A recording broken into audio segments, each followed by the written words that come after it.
capítulo 1, versículo 1.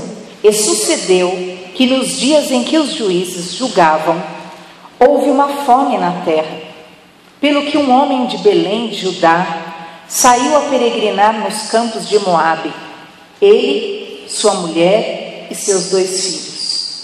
Era o nome deste homem Elimeleque, e o nome da sua mulher Noemi, e os nomes de seus 2 filhos Malom e Quilion, efrateus de Belém de Judá, e vieram aos campos de Moabe e ficaram ali. E morreu Elimeleque, marido de Noemi, e ficou ela com os seus 2 filhos, os quais tomaram para si mulheres moabitas, e era o nome de uma Orfa, e o nome da outra Ruth, e ficaram ali quase 10 anos. E morreram também ambos, Malom e Quilion, ficando assim esta mulher desamparada dos seus 2 filhos e do seu marido. Então se levantou ela com suas noras e voltou dos campos de Moabe, porquanto na terra de Moabe ouviu que o Senhor tinha visitado o seu povo, dando-lhe o pão. Agora vamos ver o versículo 10. O Senhor vos dê que acheis descanso, cada uma em casa de seu marido. E beijando-as, ela levantaram a sua voz e choraram. Agora versículo 19. Assim, pois, foram-se ambas até que chegaram a Belém. E sucedeu que, entrando elas em Belém, toda a cidade se comoveu por causa delas e diziam: não é esta Noemi? Porém ela lhes dizia: não me chameis Noemi, chamai-me Mara, porque grande amargura me tem dado o Todo-Poderoso. Até aqui, vamos orar. Feche os olhos, peça para Deus falar com você, que nós possamos entender essa palavra poderosamente. Senhor, em nome de Jesus, Senhor, que a revelação da Tua palavra seja plena em cada coração que está aqui, que nós possamos viver a ressurreição ministerial, que nós possamos viver a ressurreição, Senhor, espiritual, que a Tua obra, Senhor, seja concluída na nossa vida. É o que eu clamo em nome de Jesus. Amém? Pode se assentar e pode permanecer com a Bíblia no livro de Ruth. Queridos, hoje o tema é ressurreição ministerial. E quando nós falamos em ressurreição ministerial, muitos pensam, né? Então o ministério é o meu trabalho na casa do Senhor, é um trabalho. Não. Deus, Ele tem uma obra através das nossas vidas. E esse ministério, ele vai muito além do que a gente pensa no que concerne só a casa de Deus. Nós, dentro das nossas casas, nós temos um ministério. Essa família, essa mulher, ela tinha um ministério. E nós vamos ver aqui, por esse capítulo da Bíblia, a história dessa mulher. O que é que ocorre quando nós deixamos o nosso ministério morrer? Como assim? Aquilo que é a vontade de Deus para a nossa vida, naquilo que é o que nós representamos para a nossa família, aquilo que Deus quer fazer de nós dentro do nosso lar. Deus, Ele sempre vai levantar uma pessoa dentro do lar, para que aquela pessoa seja um instrumento de salvação, a fim de que alcance toda a sua parentela, os de perto e os de longe. Deus, Ele pode alcançar através de simplesmente uma pessoa. E quando nós fazemos o que Ruth e o esposo dela fizeram, nós acabamos vivendo mortes, perdas, dores, amarguras. Porque se nós não ressuscitarmos o nosso posicionamento devido pela nossa casa, se nós não ressuscitarmos a nossa vida espiritual e não entendermos o propósito de Deus para a nossa vida, nós somos levados à amargura, a perdas e à dor. Vamos entender o que aconteceu. Essa família morava, como diz aí, em Belém. Queridos, Belém, primeiramente, nós estamos com o tempo, eu quero que você veja. Gênesis é o primeiro livro da Bíblia. Belém, o nome Belém significava luz. Gênesis 28, 19. E chamou o nome daquele lugar Betel. O nome, porém, daquela cidade dantes era Luz. Betel simboliza e chama e significa casa de Deus. Belém significa o mesmo lugar onde Jesus haveria de nascer, e Belém significa casa dos pães. Eles habitavam em Belém, na casa dos pães. Biblicamente falando, pão na Bíblia significa e tipifica a palavra de Deus. Eles habitavam simbolicamente num lugar onde eles tinham a palavra de Deus, onde eles eram sustentados pela voz de Deus, onde eles caminhavam pela fé. Só que vocês viram no versículo 1 de Ruth, que diz que houve fome na terra, e eles saíram de Belém. A casa dos pães, de repente, não teve pão. Aquele lugar que era o lugar onde eles eram alimentados de esperança, de vida, por um tempo Deus permitiu que não houvesse o pão. E qual foi a atitude deles? Eles pegaram as suas malas, a sua casa, os seus filhos, e eles foram em direção a Moabe. Eles deixaram a casa dos pães. Eles deixaram aquele lugar que era o lugar de alimento espiritual. Eles deixaram aquele lugar que era o lugar da onde eles se alimentavam de Deus, porque Belém, queridos, tinha muitas profecias sobre Belém. Cristo nasceria em Belém. Belém era um lugar onde realmente Deus tinha grandes obras para fazer. Só que eles, movidos pela ocasião, acabaram deixando aquele lugar onde Deus os alimentava para seguirem conforme aquilo que era a sua própria razão e o seu próprio entendimento. E o que significaria isso espiritualmente na nossa vida? Há momentos, queridos, que Deus silencia com a gente. Há momentos que Deus vai se calar com você e comigo. E nesse momento em que Deus se calar com você, não significa que Deus não olha por você, ou que Deus não vai cumprir o que Ele prometeu para você, ou que Ele não está vendo o que você está passando. Significa que Ele quer que você creia, significa que Ele quer que você espere, significa que Ele quer que você confie nele. Qual foi a atitude dessa família? Eles deixaram a sua condição espiritual. Eles deixaram todas as promessas e profecias que tinham sobre si e saíram rumo a Moabe. E quando nós deixamos a nossa posição espiritual, quando nós deixamos de crer, quando nós deixamos de confiar em Deus, quando nós deixamos, porque, meu Deus, mas Deus não fala comigo, Deus não está me dizendo mais nada. Como eu já vi casos de pessoas que chegaram aí até para mexer com banda, porque era um tempo de silêncio de Deus na vida da pessoa, e a pessoa, porque não suporta aquilo que é um momento de silêncio de Deus, ou um momento de privação, ela é capaz de se submeter às maiores loucuras. Aí ela já é capaz de consultar os horóscopos para ver o que a estrela tem para falar para ela. E ela se esquece que o Deus que criou as estrelas é que rege a vida dela. E ela já quer saber, alguém que tem uma palavra, e ela é capaz de ir para que um ser humano leia uma carta de tarô para ela. Ela está em busca de palavras humanas, porque ela deixou de crer e confiar que o Deus eterno é o que tem o pão, é o que tem a promessa, e é aquele que vai cumprir o milagre na vida dela. E sabe o que acontece? Quando nós deixamos a nossa posição espiritual, queridos, infelizmente, nós vivemos isso que Ruth viveu. Sabe o que começou a acontecer? O marido dela faleceu. Depois, o outro filho faleceu. Depois entrou a morte na casa dela, queridos, de uma forma incomum. Depois a tragédia, se não fosse bastante, tomou conta de tudo, e ali todo mundo faleceu dentro daquela casa. E ela ficou sozinha com as horas.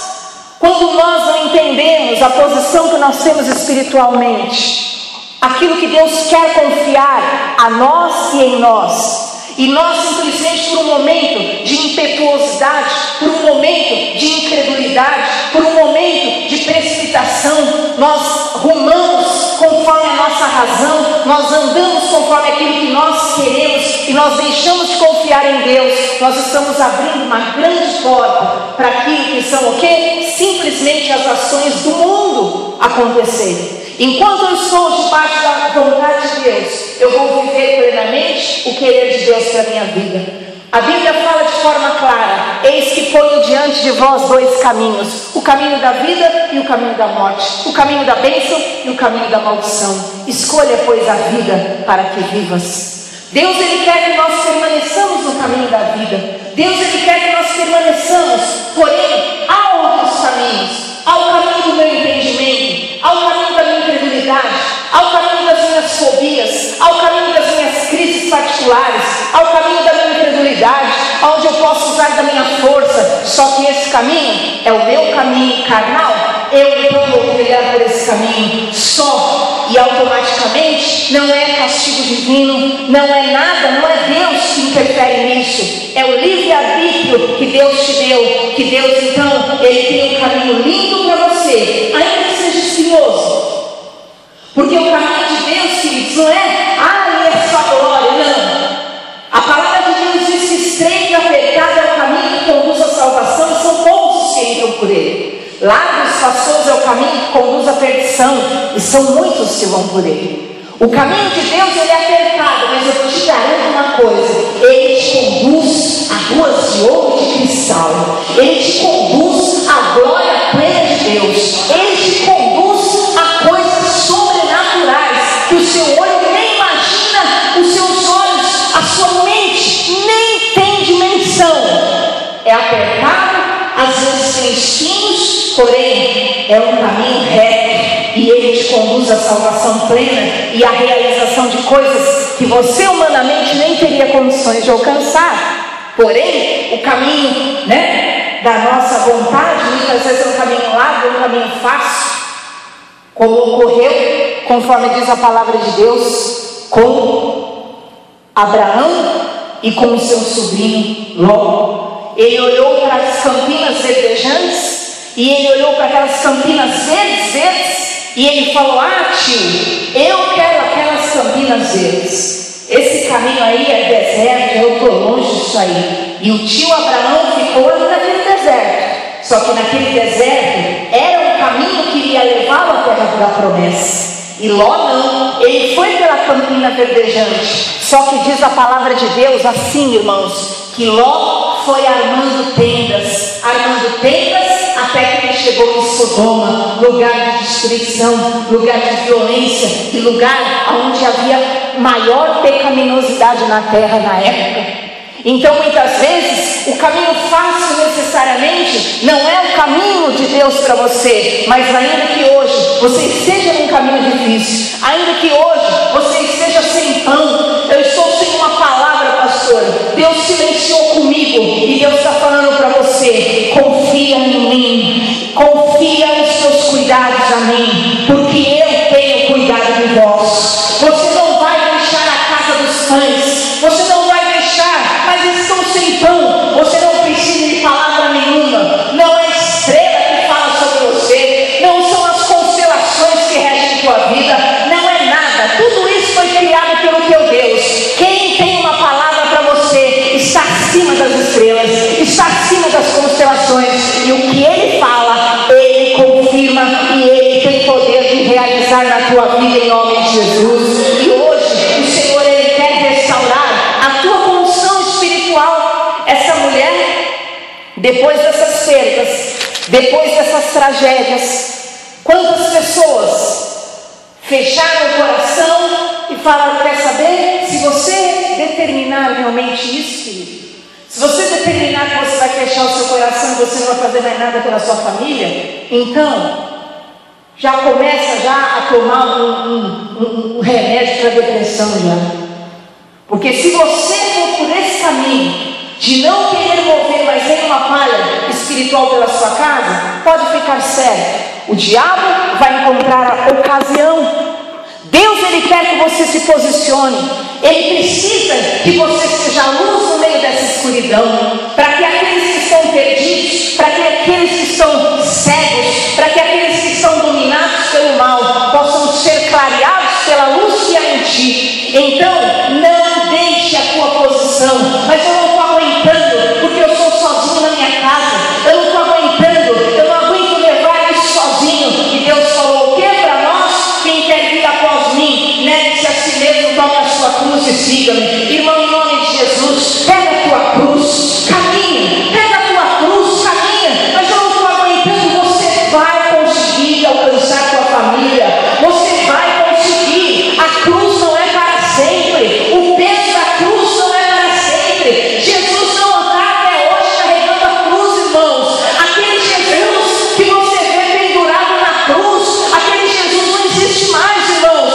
Aquele Jesus que você vê ainda com cara de coitado na cruz, aquilo é mentira. Jesus passou pela cruz, Jesus morreu na cruz, mas ele venceu a cruz, ele ressuscitou, ele está vivo, ele está à direita de Deus. Então você hoje, você pode estar sim, carregando a tua cruz. Então carrega a tua cruz, mas eu quero te dizer, o fato de você carregar essa tua cruz, eu quero te garantir uma coisa: vai trazer o milagre de Deus sobre a tua família, vai trazer a ressurreição sobre os teus mortos, vai trazer a ressurreição. Ah, querido, Jesus, depois que ele morreu, a palavra de Deus fala que ele ficou o quê? 3 dias morto. O que aconteceu? No primeiro dia ele foi para onde? Para o paraíso. Lembra que ele falou para o ladrão, né? Ainda hoje estarás comigo no paraíso. Então no primeiro dia ele foi ao paraíso, e todos que estavam no paraíso, que haviam morrido, ali viram a glória do Senhor Jesus. No segundo dia, diz a palavra de Deus, que Jesus desceu ao inferno. Queridos, todos que estavam cativos desde o tempo de Noé, todos que estavam ali sentenciados no inferno, diz a palavra de Deus que Jesus expôs Satanás à vergonha, expôs publicamente ao vitupério, e ele envergonhou Satanás ali, porque quando Jesus desceu ao inferno, glorificado, ele pregou aos cativos, e a Bíblia fala que ele levou cativo o cativeiro, ele pregou aos espíritos que estavam em prisão. Então todos aqueles que estavam sob o domínio de Satanás, porque Jesus aceitou carregar a cruz, porque Jesus aceitou aquela dor momentânea, ele teve poder de libertar todas aquelas pessoas. E eu quero declarar para você, em nome de Jesus, essa tua cruz não é em vão. Essa situação que você está enfrentando não é para a tua morte, mas é para te habilitar, te fortalecer, te capacitar no mundo espiritual diante de Deus, de tal forma que os mortos que te cercam, que aqueles que estão condenados ao inferno que te cercam, que aqueles que estão condenados até ao mal eterno por causa da tua fé, eles poderão ser salvos em nome de Jesus. E eu profetizo na tua vida, você não vai largar o teu ministério familiar, você não vai largar a tua família ao léu. Ah, já cansei, eu não vou mais orar por ninguém, que se afundem todo na lama. Então eu já cansei de falar, eu já cansei de orar. Deus está falando: não brinque com isso, não brinque com isso.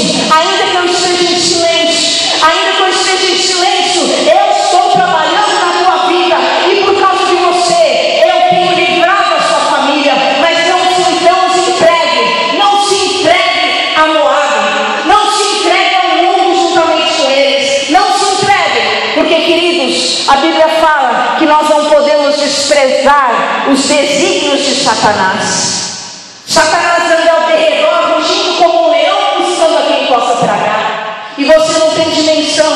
Uma oração tua, falando, pronunciando o nome do teu familiar, na oração da família, de você chamar, invocar a misericórdia de Deus sobre o teu familiar, a sua oração noturna, de você invocar a misericórdia de Deus sobre o teu familiar, você está trazendo livramentos, você está trazendo salvação, você está produzindo milagres, e vai acontecer na vida deles, em nome do Senhor Jesus.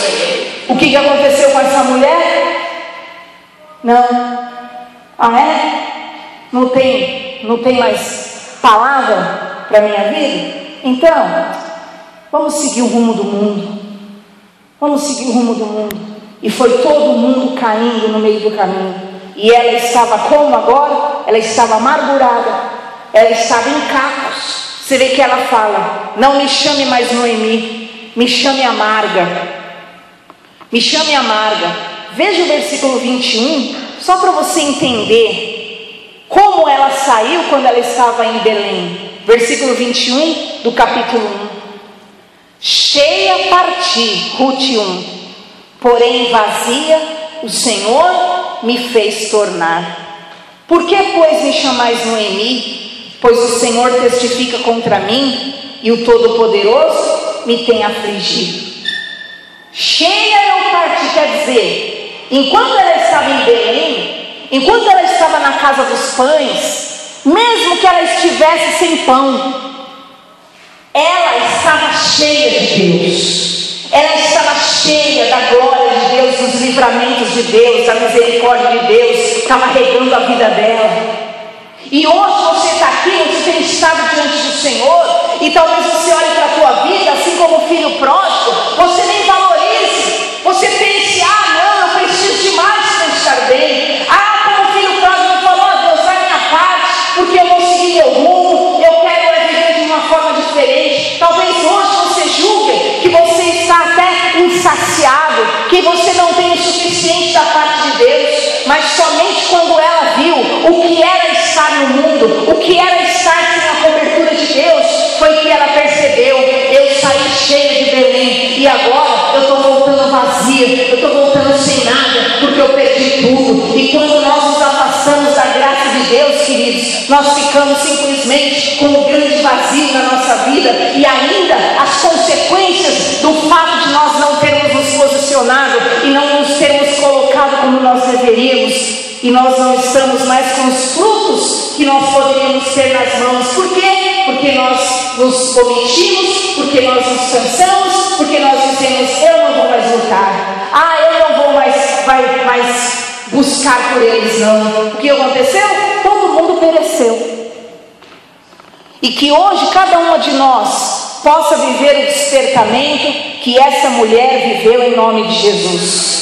Você vai despertar, e não existe a possibilidade de você dizer para Deus que você não vai se posicionar, que você não vai mais lutar, porque se você não lutar, queridos, as trevas se propagam de vez. Se você tirar a mão, se você desistir, se você está entregando ao caos.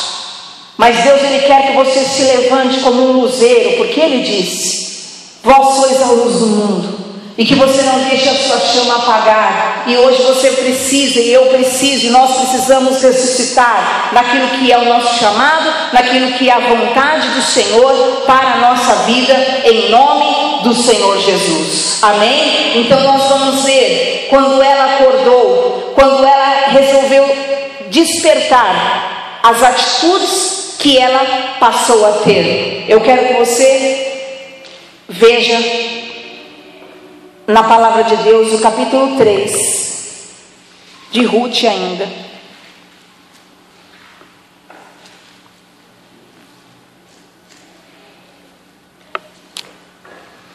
Versículo 1. E disse-lhe Noemi, sua sogra: minha filha, não hei de eu buscar descanso para que fiques bem? Versículo 3. Lava-te, pois, e unge-te, e veste os teus vestidos, e desce a eira. Porém, não te des a conhecer ao homem, até que tenha acabado de comer e beber. Agora, volta no capítulo 2, versículo 20. Capítulo 2, 20. Então Noemi disse à sua nora: bendito seja do Senhor, que ainda não tem deixado a sua beneficência, nem para com os vivos, nem para com os mortos. Disse-lhe mais Noemi: esse homem é nosso parente chegado, é um dentre os nossos remidores. Sabe qual é a primeira atitude que você precisa ter para você voltar a ressuscitar espiritualmente, voltar a tomar e manter o seu lugar no mundo espiritual, na tua casa, no teu ministério, primeiro, você precisa reconhecer, primeiramente, que nem todos são malignos. Ela volta para a cidade dela amarga, ela volta infeliz, ela volta frustrada, mas de repente ela olha para Boaz e ela fala para aquela que é a nora dela, fala: olha, esse homem é um homem bom, esse homem, ele é um homem digno.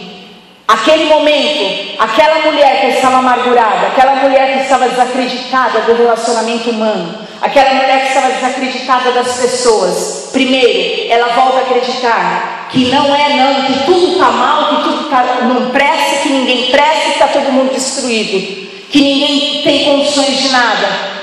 Os olhos dela voltam a abrir e ela volta a reconhecer: não, esse homem é um homem digno. E eu quero profetizar na tua vida isso em nome de Jesus. Você que estava desacreditado das pessoas, que você que chegou a um ponto até de dizer como Davi um dia disse, que ele já não confiava mais em ser humano nenhum, em homem nenhum. Mas eu quero hoje declarar em nome de Jesus Cristo, os seus olhos vão voltar a ver, porque embora você possa sim ter encontrado pessoas infiéis, você possa sim ter encontrado pessoas malignas, você possa sim encontrar e ter encontrado pessoas diabólicas, mas existem sim pessoas que são retas, existem sim pessoas que são servas de Deus. Elias estava sem força, Elias estava sem ânimo nenhum, porque ele começou a dizer: ah, meu Deus, só eu restei. E Deus falou para ele: não foi só você que restou, não, existem mais profetas que não se dobraram a Baal. E eu quero declarar na tua vida em nome de Jesus, toda visão negativa,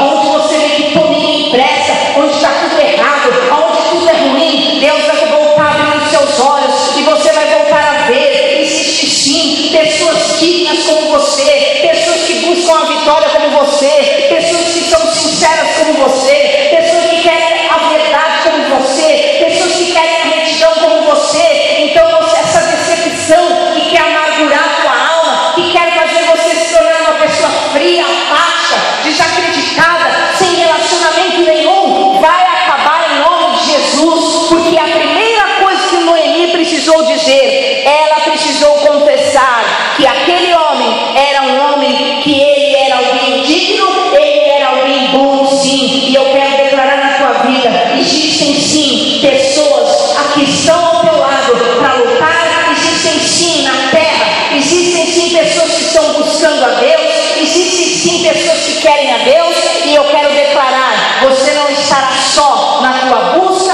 naquilo que é o teu desejo e naquilo que é a sua conquista, porque Deus, ele conhece e sonda os corações em nome de Jesus. Muitas vezes você olha para a tua vida e você diz: só eu passo por isso, só eu tenho que passar por isso, porque só eu. E esse sentimento que você coloca na tua cabeça, que é só você que passa por isso, é isso que está sugando a tua força, é isso que está te abatendo. Mas Deus, ele quer abrir os seus olhos e ele vai mostrar para você: existem mais pessoas como você, que também foram machucadas, que também foram feridas, que também foram abandonadas, que também foram desprezadas, que também foram traídas, que também foram injustiçadas, mas elas tiveram uma reação diferente. E você vai ter a reação diferente, você vai ter a postura diferente, você não vai se entregar à tua dor, você vai entregar-se à vontade de Deus, porque Deus tem obra para fazer na tua vida, em nome do Senhor Jesus. Amém. Essa semana a gente estava conversando sobre o caso. Duas pessoas, elas tiveram uma mesma vida, de dor, de abandono, de abuso, e uma continuava amarga e rebelde, continuava maligna e continuava enlouquecida com o mundo e com as pessoas, e outra estava usando toda a dor que ela teve, todas as machucaduras que ela teve, para ajudar as pessoas que tinham as mesmas machucaduras que ela. E eu quero declarar sobre a tua vida em nome de Jesus. Os seus olhos vão se abrir e você sim vai começar a ver a situação de uma forma que possa ser produtiva para a tua vida, e o milagre vai ser gerado no teu coração em nome de Jesus. Segunda coisa que Noemi viveu, ela teve que confessar que havia salvação para ela. Perceba o que ela disse, versículo 20: bendito seja o Senhor que não nos deixou. E aí ela fala no finalzinho: Ele é o nosso parente chegado e Ele é um dos nossos remidores. Ela então agora confessa que há salvação para ela. Olha, Ele é o que pode nos remir, Ele é o que pode nos salvar. E eu profetizo hoje o despertar do teu espírito em nome de Jesus. Você vai voltar a ver e a entender que há salvação para você em Deus em nome de Jesus. Aquela mulher que estava ali fria, que estava sem vida, aquele homem que estava sem expectativa, que já não queria lutar por nada, que estava cansado, vai voltar a ver a remissão sim, a salvação sim, a libertação sim, a milagre sim. E você vai voltar a confessar, porque Deus quer agir na tua vida, na tua família, e Ele vai usar o teu ministério particular, a capacidade que Ele está te dando para você agir na tua casa, na tua família, no teu trabalho e aonde você estiver, em nome de Jesus. Amém? Terceiro lugar, então ela começa a ter posicionamentos de santidade, de santificação. Aquela mesma mulher que tinha desistido de tudo, que já não queria mais lutar, agora, veja o versículo 3 do capítulo 3 que ela diz: lava-te, pois, unge-te e veste os seus vestidos. Ela agora estava aconselhando Ruth, ela estava dizendo para a nora dela. Antes ela ficava: eu morri já, eu sou uma amarga, minha vida destruiu, não tem mais jeito, não tem mais esperança de nada. Mas agora não, ela começa a dizer: não, as situações boas, há um remidor. E aí então ela dá a liberação, e ela tem uma palavra para a nora dela, e ela diz a primeira coisa: se lave. Sabe por quê? Porque o primeiro posicionamento espiritual fundamental para nós é quando nós voltamos às nossas consagrações. E ela dá ordem para aquela moça: se lave. E ela dá a segunda ordem para aquela moça: se unja, seja cheia do óleo da unção sobre a tua cabeça, se encha do óleo. E ela dá a terceira palavra para aquela jovem: veste os teus vestidos, se cubra, esteja debaixo de uma cobertura. E essas três palavras, na verdade, são a que definem aquilo que é a restauração plena da tua vida espiritual. Primeiro, agora ela já entendeu: eu preciso voltar à consagração. E aqueles que se consagram verão a Deus, porque a palavra de Deus fala de forma clara que os que têm coração limpo verão a Deus. E eu profetizo na tua vida em nome de Jesus: o teu coração vai ser lavado, e você vai voltar a ver a glória de Deus na tua vida em nome de Jesus. Ela estava amargurada, abatida, desanimada, não queria mais lutar, se afastou da casa do pão, mas agora ela começou a voltar a entender que ela precisava sim se manter lavada. E segundo, ela dá ordem para Ruth, porque se Ruth queria uma vitória, ela também precisava se posicionar: se unja, se encha do óleo. O óleo é Espírito Santo de Deus. E eu quero profetizar na tua vida: você vai ressuscitar espiritualmente, você vai se lavar dessa mágoa que fez você declarar que você nem queria mais lutar por nada. Você vai se lavar dessa ferida que fez você declarar que não valia a pena lutar. Você vai se lavar de todo ressentimento, de toda mágoa, de toda preguiça, de toda letargia, de todo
se cubra, se mantenha na minha cobertura, se mantenha perto de mim. Você acha que você está só, você acha que você está frágil, você acha, mas você não sabe quanto meu poder tem cuidado de ti. Você acha que você está à mercê dos males que te sobressaem, porém você não sabe quanto eu tenho preservado a tua vida. Enquanto Noemi estava lá na casa dos pães, ela não sabia quanto ela estava cheia. Mas depois que ela chegou igual o filho pródigo na ruína, ela falou: lá na casa de Belém eu estava cheia, mas agora eu estou voltando vazia. Eu perdi tudo. E você não vai deixar a tua cobertura, as asas do onipotente Deus, mas você vai aguardar debaixo do braço forte do Senhor. E você vai fazer a quarta coisa que Noemi passou a dizer para Ruth fazer: e desce a eira. Sabe o que é descer na Bíblia? Desce a casa do oleiro, e lá eu falarei contigo. Humilhai-vos debaixo da potente mão de Deus, para que no devido tempo Ele te exalte. Se lave desses sentimentos, se lave desses pensamentos, se lave dessa incredulidade, se lave desse mal, se lave, se unja, se busque o Espírito Santo, se encha do poder de Deus, se coloque debaixo da minha cobertura. Aquele que habita debaixo das asas do Onipotente descansará. E desça, se humilhe e seja diante de mim, como diz o livro de Lamentações. Busca o Senhor, busque até que seja em lágrimas, se humilhe diante dele, porque o Senhor vai te exaltar em nome do Senhor Jesus. E eu quero profetizar o poder desta palavra na tua vida hoje. Deus me deu essa revelação hoje à tarde, e eu quero declarar que assim será na tua vida em nome de Jesus. As coisas aconteceram, queridos. Você ler depois, a partir dessas atitudes que Ruth teve, enquanto Noemi não queria mais saber de nada com relação à sua família, a sua família só afundou. Mas quando então ela largou a dor da perda, e ela aconselhou a nora dela, e ela voltou a ser uma atalaia na casa dela, e ela voltou a ser uma coluna na casa dela, então ela deu um conselho só, foi um conselho só. E sabe o que aconteceu? A vida da família inteira mudou. Irmãos, você vê depois, houve restauração, houve casamento, houve neto que nasceu, o descendente, aquele que era o avô de Davi, o rei Davi, acabou nascendo da linhagem dessa mulher que resolveu abandonar a dor, que resolveu abandonar o trauma, e resolveu realmente se manter na posição que Deus queria, se manter como coluna do lar, e através dela muita coisa aconteceu. E eu estou profetizando hoje na tua vida isso em nome de Jesus. Você vai ressuscitar ministerialmente, você vai ressuscitar ministerialmente, você vai profetizar, e você vai profetizar, e você vai ser luz, e você vai falar, e você vai orar, e você vai acreditar, e você vai ser esse instrumento através do qual Deus fará o grande milagre em toda a tua família, em nome do Senhor Jesus. Amém? Em nome de Jesus. Vamos ficar em pé e nós vamos orar. E eu quero que você feche os seus olhos, põe a mão no teu coração e repita comigo essa oração. Senhor meu Deus, em nome de Jesus, eu não quero me ausentar das minhas responsabilidades espirituais. Senhor, me usa, Senhor, em nome de Jesus. Às vezes é difícil eu estar só, lutando só, buscando só, entendendo só, mas me usa, Senhor. Eu creio que eu sou a luz e que o milagre possa acontecer em toda a minha casa, no meu serviço, na minha igreja, por causa da minha fé. Eu tenho fé, Senhor, e eu não vou abrir mão do que tu tens para a minha vida, em nome de Jesus. Feche os seus olhos, comece a orar pela tua família. Enquanto nós orávamos, Deus falou para mim, pelo Espírito Santo: aquele que põe a mão no arado e olha para trás não é digno de mim, seu Senhor. Ore calamaçou de cantarama. Ore calamaçou de cantarama.